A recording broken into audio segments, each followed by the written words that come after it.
You are not broken. Lean into it, because the Lord is faithful, and a calling that hasn't been tested can't be trusted.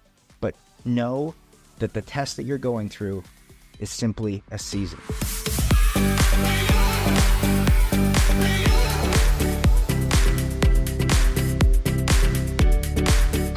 Hey everybody, welcome back to the Kingdom Builders Academy podcast. We are super excited to have a special guest in the house who is a friend, who is an entrepreneur, who is a man of God. And you guys may or may not know this about me, but I do love me some health expertise and some health training and health wisdom and knowledge. And I've come across so many different experts in my lifetime. And I've got to say, Justin is absolutely at the top of my list. He is one of my absolute favorites, a brilliant guy, a great man, a great friend. So we're really excited to have Justin Roethlingshoefer in the house. He is on the road, and we're going to do something fun today that I think is really great to be able to bring to the KBA Kingdom Entrepreneur audience. Is we're going to be able to hit on two things. We're going to be able to talk a little bit about Justin's entrepreneur journey and what Justin's doing to build a powerful business that has an amazing impact. And we're also going to get into some of the health wisdom and health knowledge and health insights that we want Justin to bring to you, because to be a powerful entrepreneur, to be a leader, to have longevity, you've got to have health, you've got to have energy, you've got to be able to rise to the occasion. And like Jillian was talking about before we started recording today, face the battles and face the giants and go through those seasons. And it helps to have a strong body and even a strong mind, which I know Justin talks about a lot. So, Justin, it's so great to have you here. I want to just pass it over to you and invite you to tell us a little bit about yourself, a little bit about your journey and how you got to where you are today. Guys, it's so good to be here. I just love being in environments like this, because I speak in faith-based sectors, and then I speak in secular sectors. And just when you're in the faith-based sector, even Jillian and Zach, as you guys were talking, I'm like, man, this hasn't even started. I'm just trying not to start weeping here. So it's I'm a crier, but it's just been an amazing journey, and just so humbled that you brought me in front of your crew and in front of your community, that I can be able to hopefully pour into and give some wisdom that will serve people in a powerful way, for people to step into their God-given gifting and their God-given calling and continue to just drive them forward in that way. Yeah. Amen. Well, I've been doing a little bit of homework on our dear friend. So, honey, I want to just kind of set this stage for Justin a little bit here. And him and his wife, Elise, who is the CEO and co-founder of Own It. Do I have that correct, friend? Nailed okay. It. How long have you been married, you and Elise, Justin? Elise and I just passed 2 years of marriage, and believe it or not, like, just the story of how we came together is a God story. I was in Anaheim, California, in the National Hockey League at the time as a health and performance director, and Elise was living the life up in New York City as a vice president of Christian Louboutin, and we met on a 2-day passing over weekend in Naples, Florida, where the average age is about 68 years old. And if you're not there retired, then there's no reason to be in Naples, Florida. But we met there, and immediately just it was love at first sight for me. It was love developed over time for Elise. I love it. But it was literally just a part of God's blessing and a part of His plan, as Elise's business savvy and my passion for and knowledge in the health and wellness space really kind of came together, and has just created a very unique company that is really changing and revolutionizing the health and wellness space, which I'm sure we're going to get into in a multitude of ways. But that's really just goes back to a little bit of our relationship. Yeah. So, Justin, can you give us just a tiny little 1-minute snapshot of what you were doing in your life before you graduated and made this pivot? Because there is a Lululemon headquarters story that I love so much, and I only recently learned, and I was a little like, oh, my butt cheeks are squeezing together, that I do want you to share, because I think it's going to speak to our entire audience, and I think it's good that you're so honest and authentic. But first, Can you just give us a 1-minute rundown of where were you at in life? What were you achieving? What were you doing? And then the moment that you decided to make that pivot. Yeah, I'll give you I'll narrow this as quick as I can. So grew up in a Christian home, a viciously praying mother that was praying for me before I was born. And at 11 years old, I heard from the Lord, "You're going to redeem the health of the world." And for me, that thought was, oh, doctor, medical profession, hospitals, traveling, curing cancer. That's what comes to my mind. And being born in Canada, playing hockey is almost like a rite of passage. And so I always saw myself as getting to the NHL as an NHL player. And so was gifted, was talented. At 18 years old, came to the States on a hockey scholarship, got 2 undergraduate degrees, exercise science, nutrition. From there, went and got my master's degree. From there, did postgraduate doctoral research in heart rate variability and sleep, and then stepped into the National Hockey League as a health and performance director, and was there for just shy of 6 years. And I started to just feel this pull from the Lord. And even though I was having massive success, even though we were changing the way an entire institution did health and wellness, I wasn't really doing it for myself. And I remember in 2019, I just had stopped feeling well, had been pushing so hard, had been stressing so hard in a high stress environment that I wasn't sleeping, couldn't eat anything, brain fog, the energy, it was all like passing, all while looking extremely healthy. And I went and got a colonoscopy and an endoscopy. I had an ulcer the size of a quarter, all precancerous, and 4 polyps in my colon, the size of my thumb, also precancerous. Oh, and the wow. doctor said to me, he said, "Man, if we hadn't done this, you would not have seen your 35th birthday." And No way. and that to me was that calling card moment where I just got quiet and still with the Lord. And he said, "At what point are you going to stop serving the audience you want to and start serving the audience that I called you to?" Wow. And I left the league in 2020. And going back to now this story you were speaking about, I wrote this book, and the book was called Blueprint.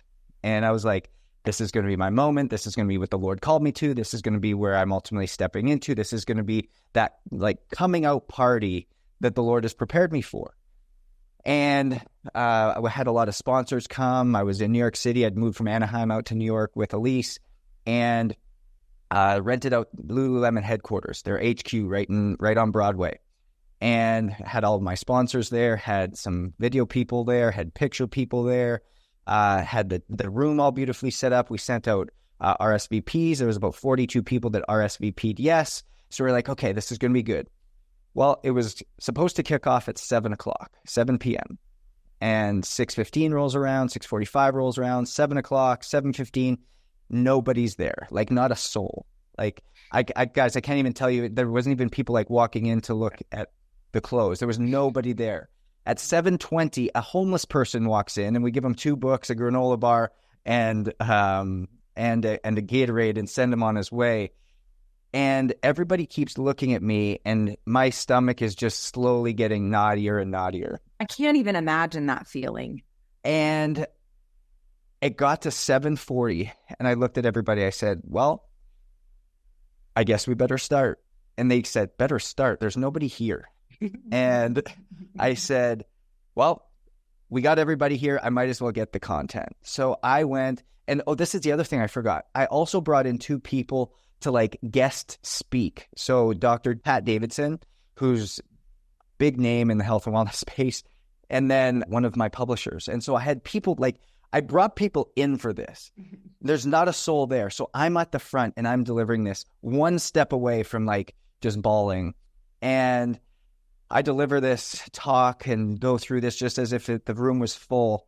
And at the very end, I finish and I said, mark my words, there will be a day where this room cannot hold this amount of people. And the camera guy goes, yeah, sure. Good luck though. And walked out. And that was just this gut-wrenching gut punch.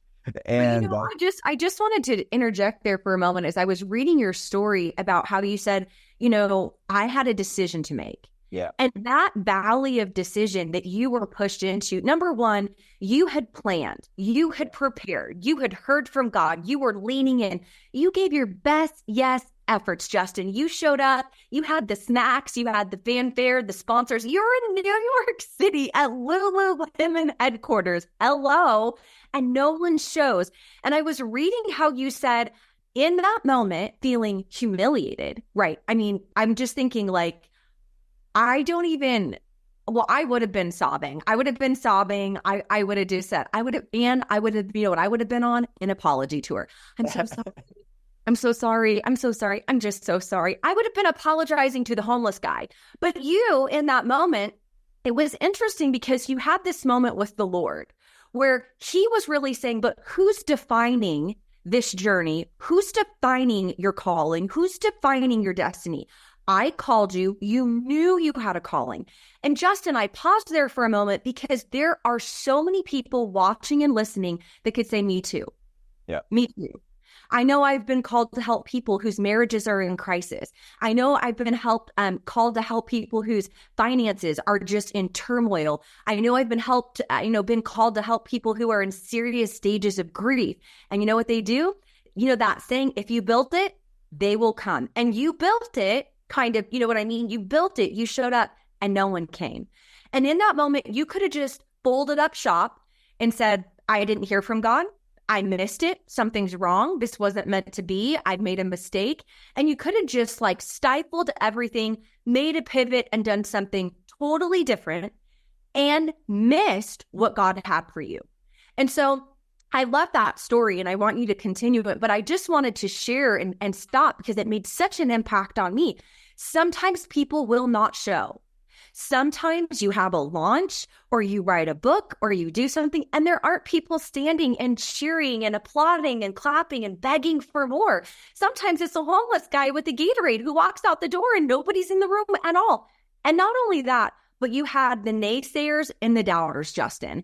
Yeah. The people that were in the room that were like, oh, geez, this guy. I mean, you had minus support. But in the valley of decision, you sided with God. And I believe by allowing him to be the one who had the final say, he was the ultimate sponsor in the room that day, my friend. He was the ultimate sponsor. And what you did with that moment, it was like, it wasn't just that moment, but it was everything that moment was going to touch to lead you to today. So I only pause there just to encourage those of you who are watching and listening that, hey, if you get met with a Lululemon moment, you better start making some lemonade quick because God has still called you. He's the one who has equipped you. And that day, Justin, you had an audience of one, but it was the most important audience in the room. Go ahead. I'm sorry. I'm all fired up about this story. It's awesome, Julian. It's absolutely awesome because the part that a lot of the story that people don't hear is what happened the next 8 months after that. A lot of people think, oh my gosh, you took a stand, you did what you were supposed to do, you had that audience of one, you poured in and you delivered the message. But the 8 months after that, friends, it was dark. It was a dark place. COVID hit. My wife and I came down to Naples where we met. And I'm going to lead on to this is a calling that isn't tested is a calling that can't be trusted. Wow. And the Lord ultimately continued to test me. He tested me that day. He tested me that moment. And he tested me for the next 8 months. And the thing about that was it was a valley. It was dark. I'm sitting here going, I left the NHL. I left everything, all the accolades, all the my community, the place that I felt safe and known, and that's where my identity was. I sacrificed. I went through that time of being ill and being sick, and now coming out of it. I delivered this message, and now for 8 months, I don't have a job. I can't find my purpose. I can't find how I'm helping people. We're now in COVID, where people have zero disposable income, or they don't want to spend anything on their health. I don't even know what I'm selling or producing or providing anymore. And I was just an angry person. I was angry. I was bitter. And I still remember the day. It was July. And my wife had just put up with a lot. And I'd come back from a workout and she goes, Justin, you're just so angry. Why don't you just go sit in a kayak and be with God? I said, I don't need to go and be in a kayak with God. I need to figure out what I'm doing. And she goes, no, why don't you just go sit in the kayak with the Lord? And so begrudgingly, I went and grabbed the kayak. I pulled it out across the sand, and then I got in and I started to paddle. And typically when I'm down by myself, I am on my phone. It distracts me. And in this moment, I kept my phone in my pocket and I started to kayak. And I can't describe it any other than seeing like a blanket sheet of glass in front of me with a bullet hole in the middle with one beam of light shining through it. And as I'm sitting there, I lean in, like I physically lean toward the front of the kayak. And it was like it's spiderwebbed. And all of a sudden, down came that sheet of glass. And I just got this massive download. I had clarity that I had never had before. And I grabbed my phone and I started typing. Started typing. I was out there for almost 2 hours. What? I came back sunburned, by the way, sunburned and dehydrated. But I came back into the room. I went back, I closed the door, I copied and pasted everything I had. I sent it to myself in a Word doc. I printed it off. It was 22 pages long, and it was the manifesto for what is now Own It. And obviously we're on iteration like 15 now. However, that's where it started, and that was the moment. And it was that time in the wilderness. It was that time in the darkness. It was that time in the desert that the Lord was like, am I still good? Are you still trusting me? Are you still leaning into what I'm asking? Are you still convicted on what you're in? Or is it just out of convenience that this is what you want to do and that you're listening? But no, it's rather, how are you taking what he's promised you? How are you taking the words that he's told you? How are you taking these things that you've leaned into and said, this is truth, this is a promise, this is what I'm leaning on, this is where I'm staying, even when there's no water, even when there's no sun, even when there's no light.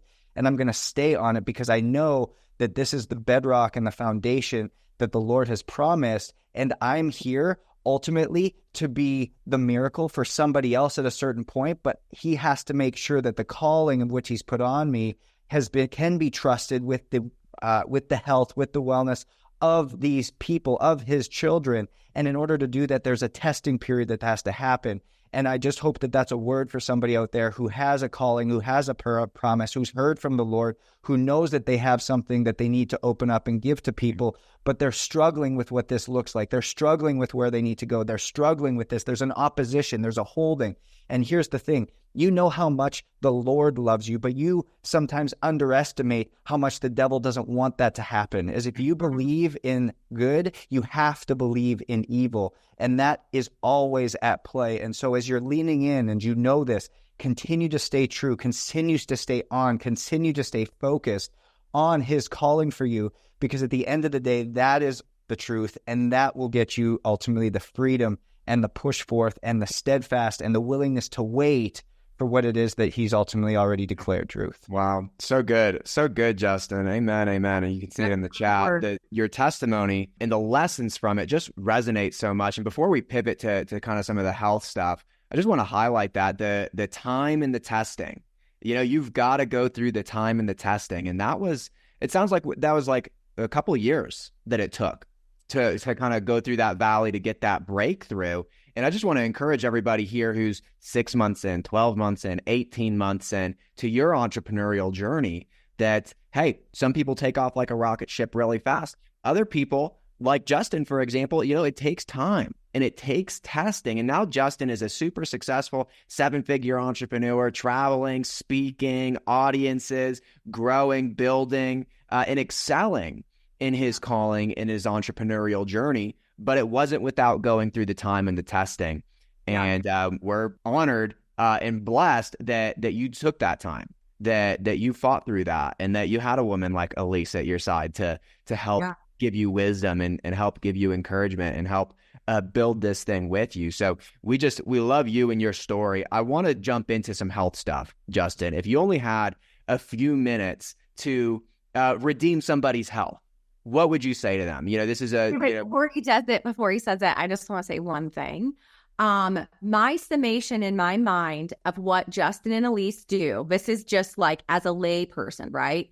And this is how I view them, is that they believe that there is a better way to better health that does not have to be super complicated and unattainable. So that, just so you know, Justin, my impression and my understanding and my experience is that Own It believes that there is a better way to better health, and it doesn't have to be complicated. And I think that this company and what you guys stand for, and I'm excited for you to share about it.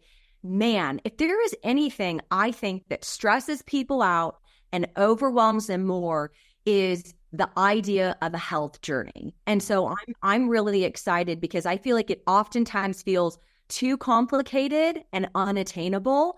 And I think that's why a lot of people just go, I started with vim and vigor. I had a lot of enthusiasm and hope, but it was just too much. So sorry, honey. I'm so excited. It's so good. And here's the thing. When we think about what our mission is, it's to redeem the health of the world through educating, empowering, and equipping people to take ownership of their health in a personalized way. And I say ownership of your health because for a long time, the argument has been, oh, well, the medical system's broken. I actually don't think the medical system's broken. I think it does exactly what it was designed to do. Fix things that are broken, a broken bone, an appendix that's supposed to burst.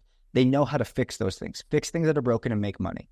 Those are the two things that it's been designed to do, and it does both of them very well. However, what we want it to do is prevent illness, maintain our health, be proactive in these areas. But that's not the medical system's job. It's our job.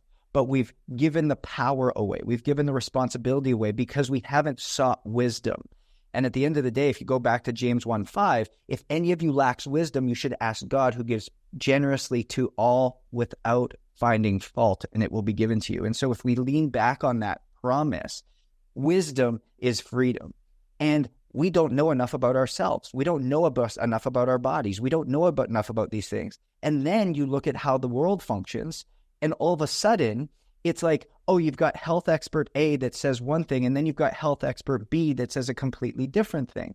And then you've got these conflicting messages. We've got more knowledge than ever before. We've got more access to ever before, but we're sicker than ever before.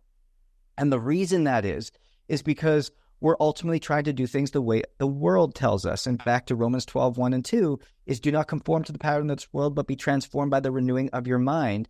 And the last part of verse 1 is, this is your true and proper worship, making sure that you're living and making sure your body is a living sacrifice. And so coming back to this, you can't do what the world's telling you. And the conversation, the argument that's out there is keto better, is paleo better, is high intensity better, is low intensity better, is strength training or cardio or meditation or breath work. It's like exhausting to try to figure this out. And the answer and the real question we should be asking isn't what's better, but it should be, what is better for me? What is better for me today? What is better for me for the season that I'm in? What is better for me for the purpose that I'm ultimately called to? What is better for me for what my priorities are today? And so it's not what is better. That's not what we're looking for. It's what's best for me. What's better for my uniqueness? We're unique down to a fingerprint, but yet the solutions in health and wellness thus far have been all generalized. So it's not about what is best, but what is best for you. And if we can help empower you to understand your data, to understand your body, to understand your information, it's at that point that you can ultimately know what you need to do in a more powerful way, because you have wisdom in that. The world tells us what to know, what to do, what to take action on. But when you know something, you still need to be convinced that it's something that's going to work for you. And then even worse is that the longer that you do it and it doesn't work, that convincing of doing something else is even harder. If I can take you from a state of knowing what to do to a state of understanding your body better, a state of understanding what to do, it's that point that you go from needing to be convinced to now being convicted.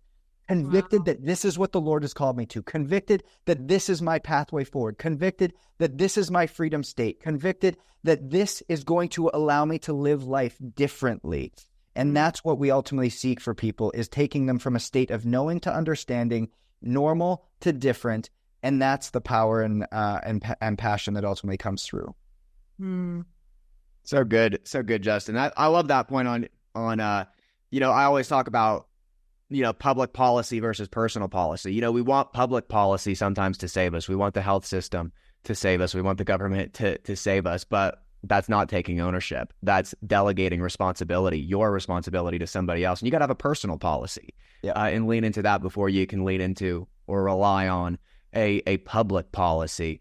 So, you talk about, some really interesting things. You got your doctoral studies in HRV. You talk about the personalization, cellular health. Is there anything that you like to kind of dive into that somebody can take that first step of ownership and figuring out, their kind of personal season and personal steps that they can do if somebody who is inspired today, like, hey, I do need to take ownership of my health. What's a step that they can start taking today? Yeah, I define ownership as the intersection point between accountability and responsibility. So many people want to do one or the other. They're going to lean all in on responsibility, but they won't set the accountability structures up, and thus it fails. They all set all the accountability structures up, but they're not willing to take responsibility. There's always an excuse, so thus it fails.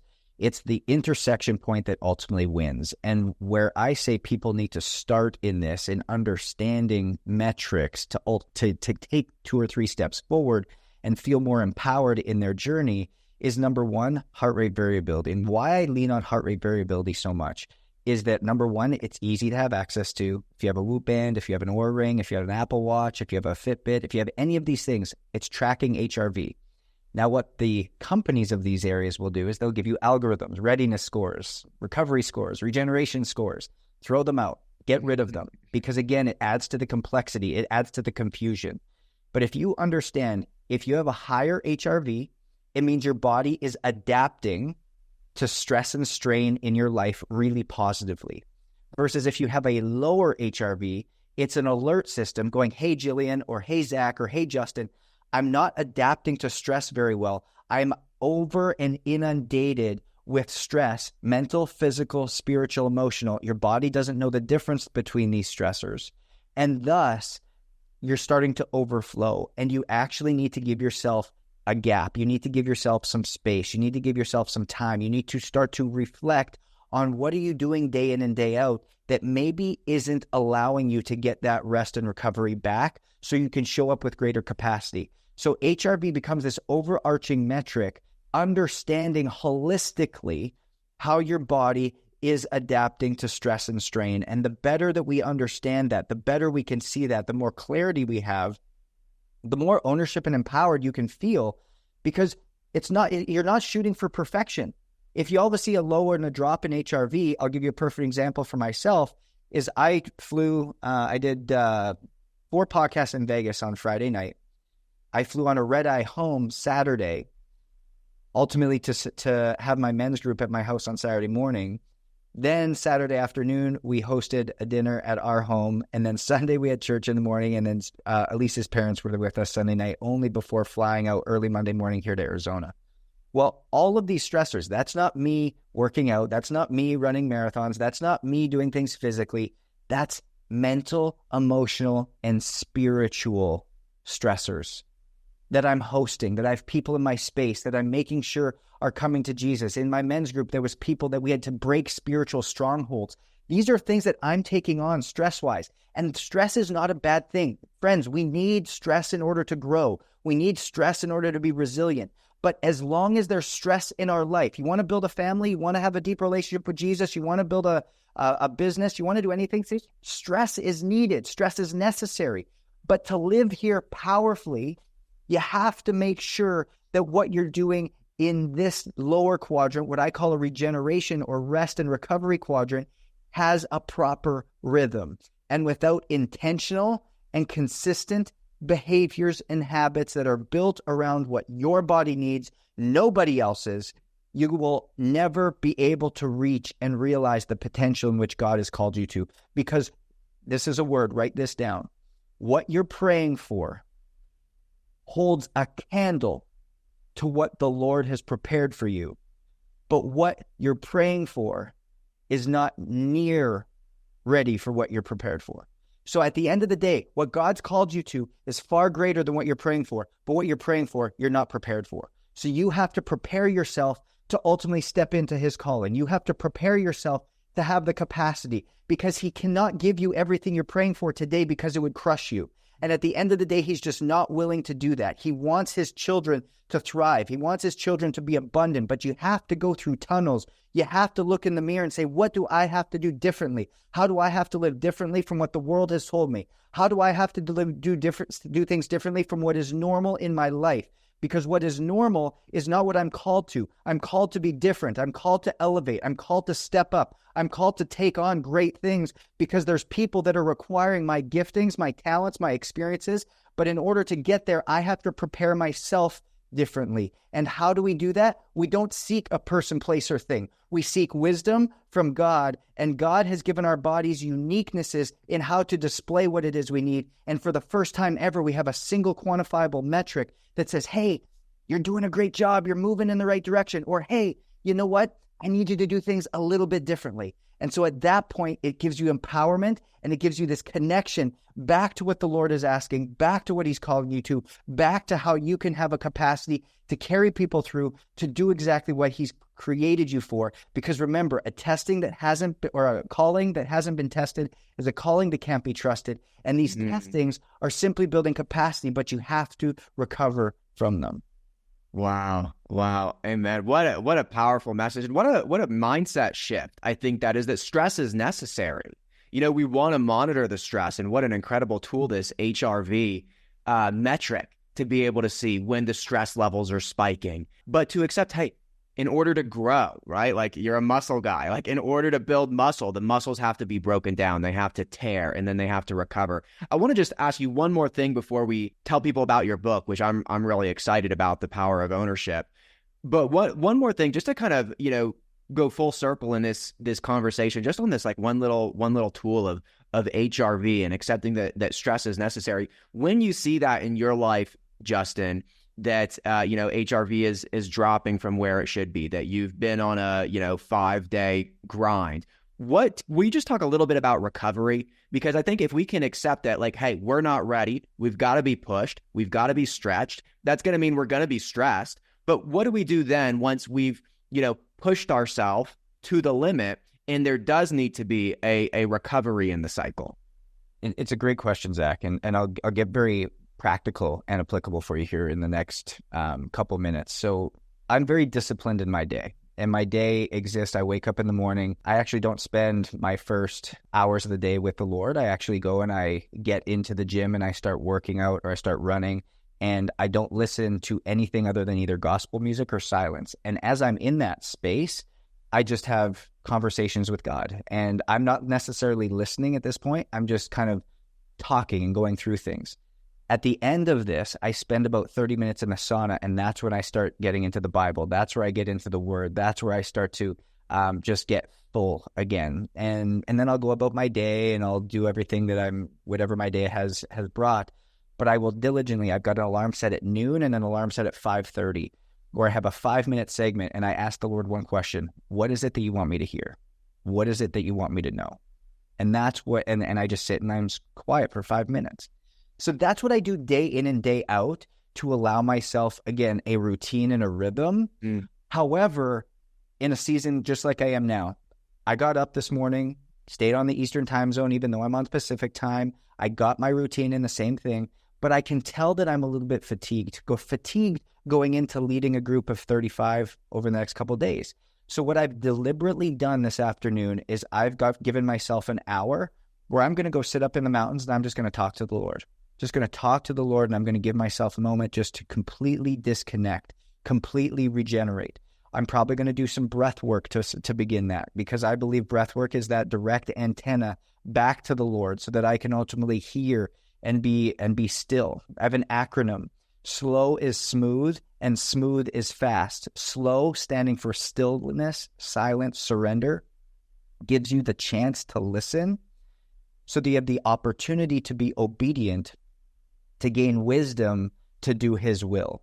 And so if I can be slow, that's what I continue to come back to. Anytime that I see a downward trend in HRV, it just means that I'm running too fast. It just means that I'm ahead of his plan. It just means that I'm outdoing and out shooting my skis. And so it literally becomes that mechanism of awareness. And awareness is the biggest thing that we lack oftentimes. It says awareness in the Bible so often is the thing we need to gain in order to institute new wisdom, in order to realize different outcomes. And so for me, having that tool of HRV to say, hey, you're running. Hey, you're too fast. Hey, slow down.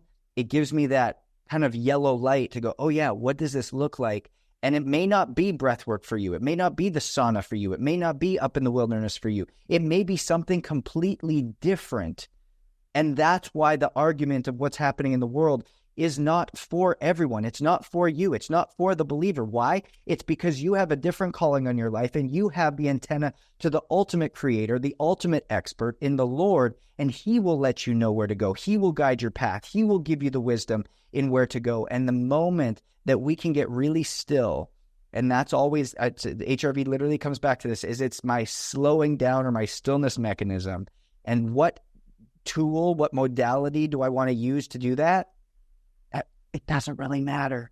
Mm-hmm. What do you do that slows you down, that gets you into that space, that allows for that rest, rejuvenation, and recovery, so that you can, again, now be filled up, so you can go pour all your oil out on everybody else again. And that is the biggest thing that we ultimately need to lean back on. And that's how I utilize it in a very practical and applicable way, so that we can move forward. Wow. So good, Justin. I'm blessed by having you here. Our people are blessed listening, as you can see, those attending live in the chat. What awesome tools, what amazing mindset shifts, what amazing knowledge. Let's give the people one more tool. Will you talk about the Power of Ownership book? I'm just going to drop it in the chat for our live attendees, the powerofownershipbook.com. I've pre-ordered my copy, but just tell us a little bit about the book, why you wrote it, and what people can get from it. Yeah, so I'm actually going to tell a little story, and I might even start crying as I tell this story, because 5 days before my editorial deadline, I finished the book. I was so excited. I was like, yes, 6 months of like just preparation and pouring in and writing. I was like, it's done. I went to bed that night so satisfied. My wife and I celebrated. We were so excited. And in the middle of the night, I woke up and I just had this overwhelming voice in my head saying, that's not the book I told you to write. And I woke up in the morning and I said, nah, that didn't happen. That's not No way. That's not true. And then in my quiet time, I heard it again. That's not the book I told you to write. Oh my gosh. And I said, and there was a big, Jillian, I wrote the email. Zach, I had the email prepared. All I had to do was hit send. And I sat down at my computer and I had my finger over the mouse and I contemplated, I'm just going to hit send. I'm just going to submit it. I'm just going to do it. And I couldn't. And I had this, and all of a sudden my shock turned to anger. Like, what are you talking about? Like, how am I supposed to rewrite a book in 4 days now? But I knew it wasn't the book I was supposed to write. I knew I had wrote the book I wanted to write and not the book that the Lord had called me to. And so I went to bed again that night at 11:45. I woke up and I went to the computer and I printed off the entire book. We have this 12 by 10 table in our kitchen, and I put every chapter out on this table. And I started to go to work. I started to cut and paste and rip pages out and cut stories out and put sticky notes all over everything. My wife got up at 8 a.m. This guy's just like bloodshot eyes and sitting there at the table. She's like, what are you doing? I was like, do not open a door. Do not let any wind blow, because all of these pages, it's going to throw all this stuff and I won't know where anything is. 66 hours later. And oh my gosh. And for everybody out there, 66, we know like the number of 6 is evil. I think that the Lord did that on purpose. 66 to show Satan he has no power here. 66 hours later, I have a brand new manuscript, something that is completely different, something that is different stories, something that has different wordings. Everything just fit into place. And I finished, and I literally get goosebumps saying this, but I was like, it is finished. It is done. This is it. And all I heard was, well done. Well done. And I submitted that thing, and it has just been such a cool experience to see what this does, because this resource This resource is not a book that you're going to read and go, wow, that was amazing. There's a lot of great information here for me. This book is going to be a tool that you come back to over and over and over and over again, because it's going to guide you in the direction. It's going to guide you in the way in which you need to go. You're going to read it over and over again, and there's going to be new things that jump out at you. There's going to be different seasons that you're in, that you ultimately go through this tool book, or this book that's a toolbox for you, and you're going to create a plan. You're going to leave with a personalized plan as to what this looks like at the end. And then 6 months later, you're going to come back and create something completely new and different, because you're in a different season. You have different stressors. You have a different priority. You have a different reason for wanting to lean in. And that's what this book is meant to do. That is what this book is meant to operate as. And as funny as the Lord works with everything that I changed and everything that I did, he not only had me write one book, but he also finished my second one in that same time. And so we've got a devotional that will be following this in about 4 months. That's just getting completed, but just super, super excited for this book, The Power of Ownership, because I think it is the word that the world needs to hear right now. It's something different. It's something unique. It's something that nobody is talking about. And it's just got the Lord's vision, the Lord's anointing, and the Lord's guidance all over it. And I just couldn't be more appreciative. Wow. I love it. I love it, Justin. That is story. Yeah, so exciting.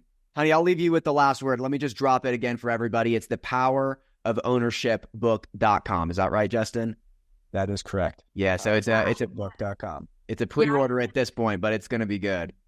Yeah, I can't wait to read it and to see the devotional that comes out next, Justin. I wanted to ask you to actually have the last word. I want you to think for a moment, Justin, and partner with the Lord on this, okay? I would like you to give some advice to everyone who is watching and listening today.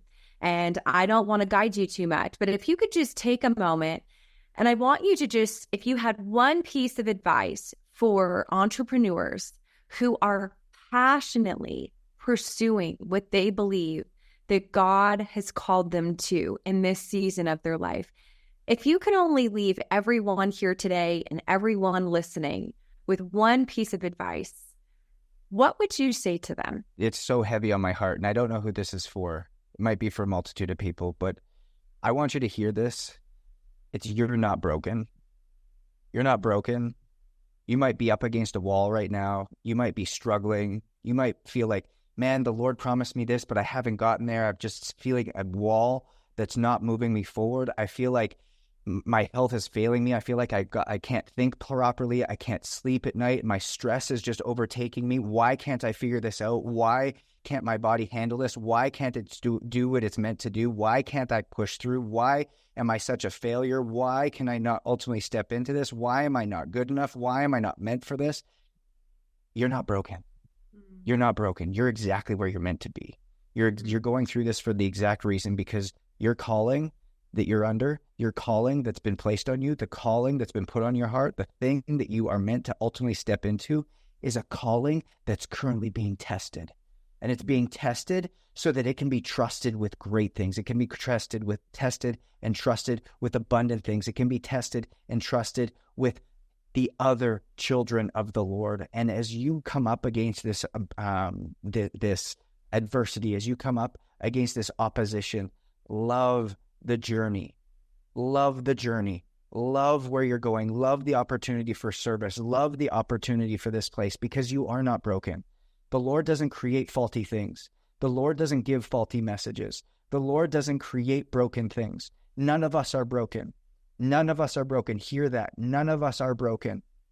There's nothing that the Lord has ever created that was wrong. And so as you come into this moment, as you come into this time, as you come into this place, I just pray that you see that you're not broken. I'm closing my eyes and I literally see the shattered vase, the shattered vase sitting on the ground, and this shattered vase that is symbolism of somebody out there, somebody who's listening, who sees themselves as a shattered vase. As you've been trying, you've been pressing uphill, and you feel like everything has just fallen on top of you. I just am seeing this vase come back together, seeing this vase come back together. And when you've seen a shattered vase come back together, that shattered vase is even more inspirational, is even more motivational, is even more impactful, is even more guiding, because now it's whole. It's something that was was ultimately came across adversity, came across difficult times, and came back whole. And it's not just the calling that's on your life anymore. It's the ability to connect, with other people with whom your story is going to reside, the things that you've been through, the things that have crushed you, the things that have broke you down, but knowing that you're just bending, you're not breaking, because the Lord meant for you to bend but not break. He meant for you to bend so that you could rely on him to get you out the other side, so that ultimately, as that vase or that vase comes back together again, it's meant to hold not a single rose, but a multitude, a massive bouquet that will be given to the earth, will be given to the society, will be given to culture, will be given to humanity, to call and fulfill on the promise that you know is already in your heart, your heart, the calling that is there. And so that word is, you are not broken. Yeah. You are not broken. Lean into it, because the Lord is faithful. And a calling that hasn't been tested can't be trusted, but know that the test that you're going through is simply a season. Amen. So keep going. Amen. Beautiful word. So powerful. Amen. Well, thank you, Justin. It has been a privilege and a pleasure to have you. We are all feeling blessed and filled up, and having our minds shifted, and I'm sure we're going to get our bodies moving after this, or at least just finding our version of rest and recovery, to slow down, to listen, to be obedient, to find that wisdom from the Lord. So you've blessed us so much, Justin. Again, you can go to powerofownershipbook.com to pre-order Justin's new book. It's going to be incredible. So God bless you, brother. Thanks so much for being here and bringing the fire today. No, thank you so much, Jillian and Zach, for just opening up your community and your audience. I'm just so humbled by the opportunity to be able to pour into everybody, and I just love you guys. I know Elise feels the same way, so thank you guys. Yeah, we love you and Elise so much. God bless you. Thanks for being with us today.